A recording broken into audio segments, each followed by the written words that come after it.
Matt Stepp with Dave Campbell's Texas Football out here at Abilene Wylie High School, here getting ready for the Abilene 7-on-7 state qualifying tournament here with the longtime head coach of the Abilene Wylie Bulldogs, Coach Hugh Sandifer. Coach, you got a FCA All-Star practice going on here. You got 7-on-7 going on. You got strength and conditioning, summer strength and conditioning. I saw some cheerleaders back there. It's the summer doesn't stop, does it? No, the school. Everybody thinks that the school shuts down the last day of school, but we've got, like you said, FCA football and volleyball and cheer going on here. And so, fun time to see a lot of kids involved. Now, last year, I'd say was if it could have gone wrong last year for you guys, things went wrong. It was not a good year. I know nobody would around here would say it was a good year. But one thing I noticed last year, just listening to your interviews, and despite the difficult season, you were always very positive, very upbeat in all your interviews and with your kids, and you were always looking ahead. Now, I'm not going to date you, but you've been around a little bit now. Does that experience? I mean, you're a competitive guy. Don't get me wrong, but does that come with the experience, being able to be positive? 'Cause, I mean, would you have been that way? Your first or second year as a head coach? Probably not. It was as you said, it was just a difficult year moving up a class, and we were a little outmanned at some positions, and so it's a tough year. But the effort of our kids was outstanding. Preparation, effort in practice, effort in the games was outstanding, and so I couldn't fault them on that. And believe me, we played as hard, coached as hard as we always do, and it just didn't go our way. But I think experience, a little patience helps that, and we were trying to establish some foundation for the next couple of years with that bunch last year. I guess you're around this business long enough. You have a year like that, right? I mean, there's years where things just kind of all fall into place and everything goes right, and there's years that it doesn't. It's just kind of the odds always even out, right? Well, I hope they do. We had been in the playoffs 24 years in a row and broke that streak, and the kids, it hurt them. Or the kids coming back, it kind of put a little edge on them, and we've been very fortunate, very blessed to have a lot of success, and so it kind of stung a little bit. I'm not going to lie about it, but we didn't sit there and dwell on it. Our kids understand you just work hard and come back and hope to turn it around this year. Now, looking ahead now, so we're going to look forward now. Talk about spring ball. What were some of the things you and your coaching staff wanted to get accomplished with your kids, and then were you happy with how the offseason went and moving into spring ball, and then obviously the number one thing I guess in spring ball is coming out of it healthy, right? It is, and I think we got out of it healthy. And biggest thing, our physical size. We're not going to be a whole lot bigger than we were last year, but I think we're stronger. I think we're tougher.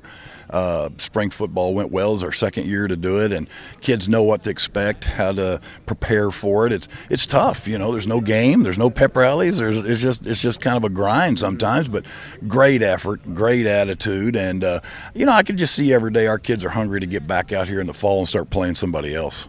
All right, now speaking of playing somebody else, your kids will get to line up and play somebody else today. It's not real football, it's 7-on-7, but it will get competitive, and I know there's some things that you and your coaches can take from this and evaluate how your kids perform against somebody in a different color jersey. What are the things that you look for when you're out here watching your kids compete in 7-on-7?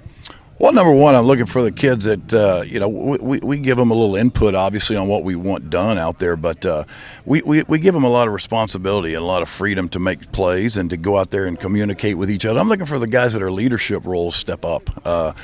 It's their time. They're calling the plays. They're calling the defenses. It's on them. And so we use it as a maturity process.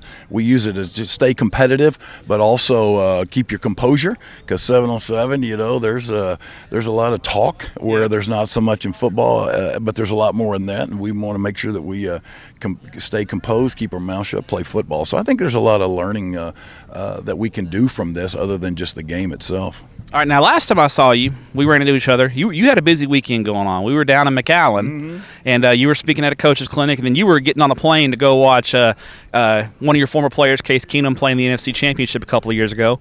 I got an assist. I helped you out with a little technical issue we had on your presentation.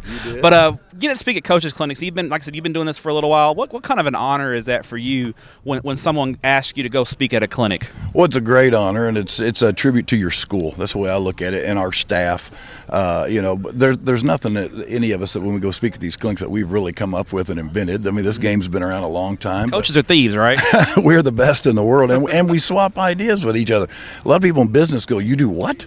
So, but it's just an honor for your school and your program, and I got that clinic down in the valley was awesome. I'd never been down there and spoke at a clinic, but those guys are very hungry about and passionate about football, and it was a big time. And then heading to Philadelphia was even a bigger time. Man, that was some good food down in the valley, wasn't there? Did you get you something good to eat while you were down there? I did. Those boys know how to take care of you when you go down there, so I enjoyed it a lot. All right, final question for you. Now, a lot of folks don't know this, but when you first came to Wylie, you had a dual role. You were the head boys basketball coach and the head football coach.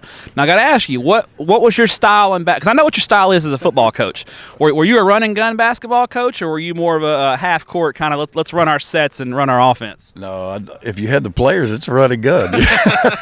Sometimes when you don't have as good a player, you have to say set up. Yeah, But no, we tried to press. We tried to run a little bit, and we were fortunate, had a good run, had some good athletes, and had a great wife that allowed me to do that. And it was a lot of fun coaching both. But people always say, "Hey, you missed that?" And I said, "No, I don't miss any of it." I bet you were busy.